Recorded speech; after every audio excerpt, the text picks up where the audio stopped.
नमस्कार जय हिंद दोस्तों, एक बार पुनः आप सभी साथियों का स्वागत करता हूं ऑनलाइन इंस्टीट्यूट जीतू जी क्लासेस पर। दोस्तों आज के सेशन में हम बात करने वाले हैं पशु परिचारक मॉडल टेस्ट पेपर के बारे में।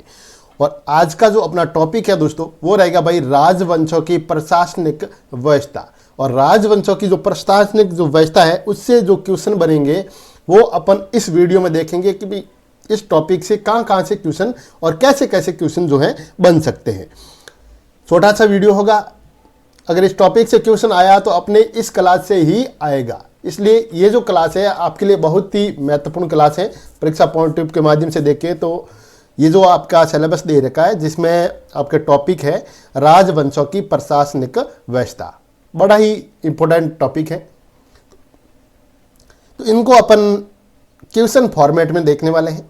तो दोस्तों जिन लोगों ने चैनल पर पहली बार विजिट किया है वो चैनल को सब्सक्राइब और बेल आइकन को प्रेस कर दीजिएगा भाई। आइए स्टार्ट करते हैं यहाँ पर।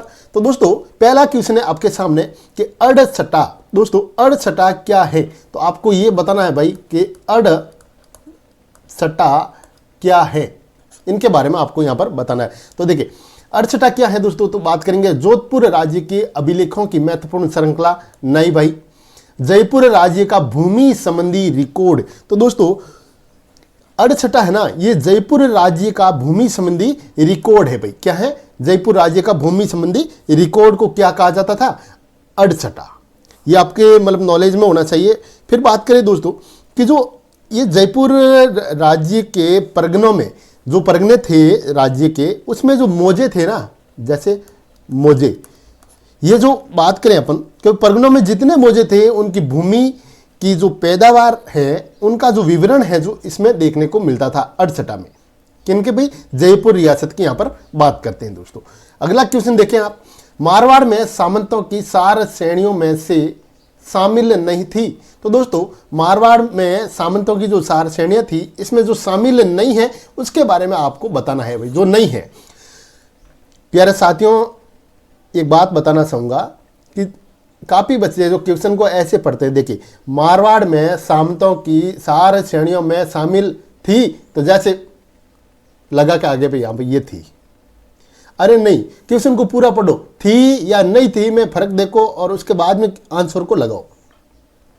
जब आप ओमआर सीट में ऐसे एक बार बना देते हो तो उसको भले कितने आप ऐसे हल्का हल्का काट के दूसरा बनाओ, फिर वो आपका क्वेश्चन गलती होगा भाई। इसलिए क्वेश्चन को पूरा पढ़ने के बाद ही उसका आंसर लगाएं और अच्छे से तैयारी करें, क्योंकि आपका जो एग्ज़ाम है अभी ये सितंबर में है, और सितंबर में थोड़ा टाइम भी है अभी आपके पास कि आप उसको है जो तैयारी कर सकते हो और 1-2 बार उसका जो रिवाइज है वो भी आप उसको कर सकते हो। तो ये कब करोगे भाई कि अगर रोज़ाना 4 से 5 घंटे अगर आप देखते हैं तो आपका जो है सिलेबस कंप्लीट हो जाएगा और 2-3 बार आपका जो रिवीजन हो जाएगा और आपकी जो है एक सीट है जो आपके लिए वो फिक्स हो जाएगी भाई। तो दोस्तों अपने को इस क्वेश्चन में ये बताना है कि मारवाड़ में सामंतों की 4 श्रेणियों में जो शामिल नहीं है उसके बारे में यहाँ पर बताना है कि जो शामिल नहीं है। तो देखिए उमराव, तो दोस्तों ये उमराव शामिल नहीं है, ये गनायत शामिल है, सरदार शामिल है और राजवी इसमें जो है शामिल हैं। तो दोस्तों बात करें अपन उमराव, तो उमराव है ना, ये मेवाड़ राज्य के सामंतों की श्रेणी कहलाती थी। मेवाड़ किसके भाई? मेवाड़ राज्य के सामंतों की श्रेणी को क्या कहा जाता था भाई? उमराव। और मारवाड़ की बात करें तो देखिए गनायत, सरदार और राजवी। तो अपनी यहाँ पर बात करें उमराव श्रेणी के बारे में, तो देखिए उमराव, तो दोस्तों उमराव भी 3 तरह की थी भाई। उमराव जो श्रेणी थी ये मेवाड़ में 3 तरह की श्रेणी में से शामिल थी। पहली जो उमराव श्रेणी थी यानी कि प्रथम श्रेणी की यहाँ पर बात करें उमराव श्रेणी के बारे में, तो दोस्तों प्रथम श्रेणी में जो उमरावों की जो संख्या की बात करें तो 16 संख्या थी। कितनी थी? 16। सेकंड की बात करें तो यहाँ पर जो उमरावों की जो संख्या थी वो थी 32। कितनी थी भाई? 32। सेकंड में 32 थी। और तृतीय श्रेणी में जो बात करें तो संख्या 100 से ज़्यादा थी, यानी कि 100 प्लस इसमें संख्याएं थी। तो उमराव श्रेणी किससे संबंधित है भाई? मेवाड़ से। मारवाड़ की कौन सी होगी? गनायत है, सरदार है, राजवी है, ये जो है ये मारवाड़ की जो है श्रेणी है भाई। और यहाँ पर देखें तो मारवाड़ की देखिए 1, 2 और 3 ये श्रेणियाँ तो हो गई, लेकिन इसमें 4थी श्रेणी कौन सी थी? तो दोस्तों बात करेंगे अपन मुत्तसदी। मुत्तसदी ये जो थी ये जो चौथी श्रेणी थी किनकी भाई, मारवाड़ की।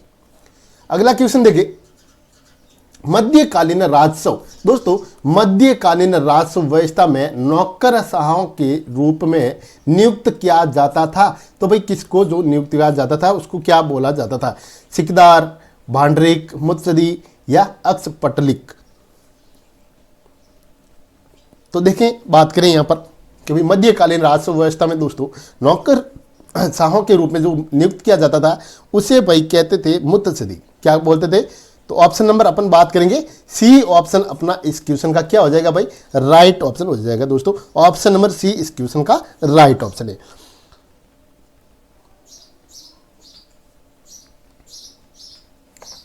और फिर देखिए बात करें अपन, तो उस समय मध्यकालीन राजस्व व्यवस्था में दोस्तों अपन बात करें कि भाई जो सामान्य वर्ग था ना, जैसे सामान्य प्रशासन की बात करें, देखिए सामान्य प्रशासन, सामान्य प्रशासन की बात करें तो इसमें कुछ इकाइयां होती थी। तो वो इकाई जैसे बात करें अपन, देखिए परगने थे, परगने, तहसील,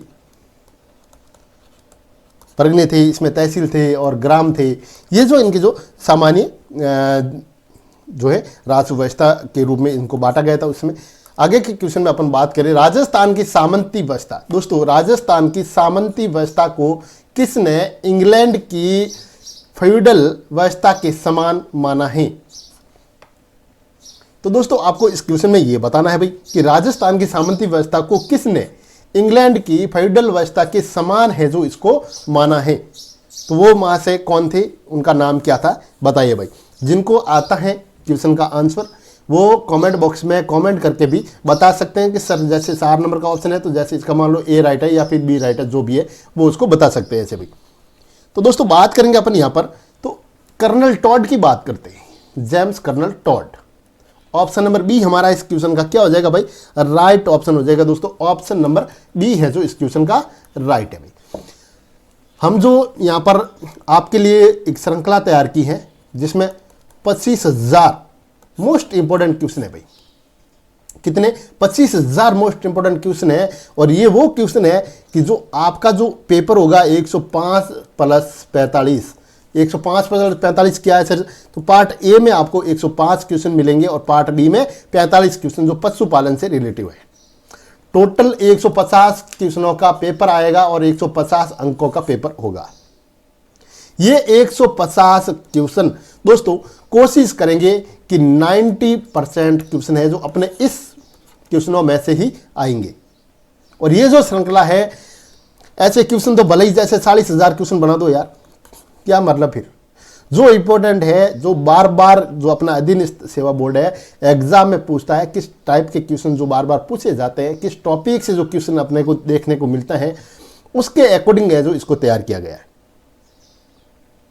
तो ये जो सेशन है अपन चला रहे हैं ये आपके लिए बहुत ही उपयोगी साबित होगा भाई। जैसे कि पुराने वीडियो है जो अपने इस चैनल पर दे रखे, वनपाल के हमने 30 पेपर बनाए थे। कितने भाई, 30 पेपर। 30 पेपर में से दोस्तों पहले और सेकंड की बात करें कि वनपाल का 2 जो पेपर हुए थे, फर्स्ट पारी और सेकंड पारी। फर्स्ट पारी में 78 और सेकंड पारी में 73 क्वेश्चन 100 में से हमारे इस जो क्लास से हमारे द्वारा बनाए गए मॉडल पेपर से देखने को मिले। आप चैनल पे जाके देखें कि भी ये जो है वास्तव में सत्य है या नहीं है। आप वहाँ से देख सकते हैं कि ये क्वेश्चन वहाँ मिले हैं या नहीं मिले, विथ प्रूफ वह जो आप वहाँ पर आपको बताया गया है। अगले क्वेश्चन में बात करेंगे अपन यहाँ पर कि राजस्थान की एकमात्र ऐसी रियासत, दोस्तों राजस्थान की एकमात्र ऐसी रियासत जहां उत्तराधिकारी यानी कि उत्तराधिकार का शुल्क जो है नहीं लिया जाता था, वो रियासत कौन सी है। जैसलमेर, जोधपुर या फिर जयपुर। ये जयपुर है भैया ना यहां पर, बताएं भाई इसमें से तो राइट कौन सा होगा। तो दोस्तों राजस्थान की जो एकमात्र ऐसी रियासत, इसको इंपोर्टेंट कर लो भाई क्वेश्चन का ना, जिसमें जहां पर उत्तराधिकार का जो शुल्क है वो नहीं लिया जाता था, तो अपन बात करेंगे दोस्तों यहां पर जैसलमेर की। जैसलमेर रियासत की बात करते हैं कि जैसलमेर एकमात्र ऐसी रियासत थी दोस्तों जहां पर उत्तराधिकार शुल्क जो है नहीं लिया जाता था।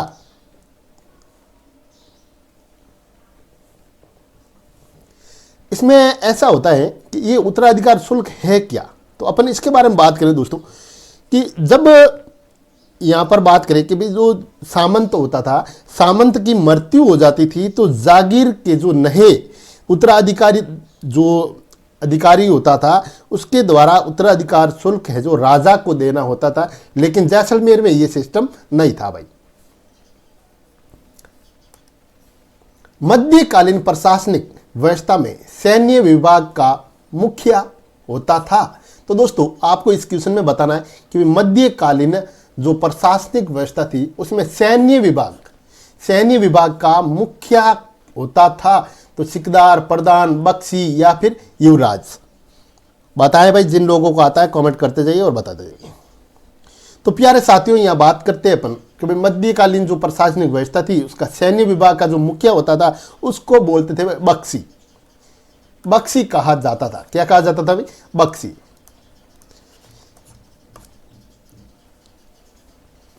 नेक्स्ट क्वेश्चन देखें। राजस्थान के पूर्व मध्यकालीन राज्यों में नैमित्तिक पदनाम को प्रयोग किया जाता था। तो यहां बात करें दोस्तों अपन, तो देखिए भाई, राज्य की कवि के लिए नहीं, तो राजकीय ज्योतिषी के लिए बिल्कुल राइट है दोस्तों। राजकीय जो ज्योतिष होता था उसके लिए बात करें अपन के राजस्थान के जो पूर्व मध्यकालीन अपन बात करें राज्यों में, तो नैमित्तिक, ये जो नैमित्तिक जो पद है ये राजकीय ज्योतिष के लिए प्रयोग किया जाता था। किसके लिए भाई? राजकीय ज्योतिषी के लिए जो है प्रयोग होता था। मध्यकालीन राजपूत शासन में दोस्तों, मध्यकालीन राजपूत शासन में मदद ए मास भूमि अनुदान के रूप में दी जाती थी। तो बताएं भाई, किसको दी जाती थी? कुलीन वर्ग को, विद्वानों एवं धार्मिक व्यक्तियों को, नौकरी करने वाले वर्ग को, या राज परिवार के सदस्यों को? बताएं भाई, जिनको आता है वो बताते जाएं साथ में, और ट्यूशन को है जो लगाते जाए कि भाई इसका ये जो है राइट ऑप्शन होगा। तो यहां बात करेंगे दोस्तों अपन कि देखें, मध्यकालीन राजपूत प्रशासन में मदद ए मास भूमि अनुदान के रूप में दी जाती थी। तो ये विद्वानों और धार्मिक व्यक्तियों को है जो दी जाती थी। किसको भाई? विद्वानों और धार्मिक व्यक्तियों को ये भूमि दी जाती थी। लेकिन ये जो लोग विद्वान और धार्मिक जो व्यक्ति थे इसको बेच नहीं सकते थे भाई। इस भूमि का जो है बेचानामा नहीं कर सकते थे वो। और ये जो भूमि थी दोस्तों ये कर मुक्त थी। क्या थी भाई? कर मुक्त भूमि थी। अब देखिए, काफी बार एग्जाम में देखने को मिलता है ये क्वेश्चन। यहां से बार बार अपन देखिए, आप 8-10 अगर आप एग्जामों के पेपर देखेंगे, अगर इस टॉपिक से क्वेश्चन आया तो ये आता भाई, लाटा और कुंटा का संबंध है। दोस्तों लाटा और कुंटा का संबंध है तो ये क्या है? सूंगी कर से, या मारवाड़ के जमींदारों द्वारा किसानों पर लगाए गए कर से, या उपज पर कर आंकने की पद्धति से, ये सैन्य कर से। जिनको आता है बताइए भाई, लाटा और कुंटा का संबंध है दोस्तों। तो बात करेंगे अपनी यहाँ पर लाटा कुंटा का जो संबंध है ये है दोस्तों उपज पर कर आंकने की पद्धति से। किससे भाई? उपज पर कर आंकने की पद्धति लाटा और कुंटा जो है कहलाती थी। इसका संबंध है उपज पर कर आंकने की पद्धति से।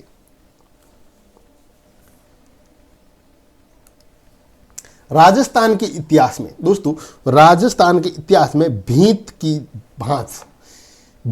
भांस से क्या अभिप्राय है? इंपोर्टेंट कर लो भाई, आया तो क्वेश्चन यहीं से आएगा भाई, देख लेना भाई।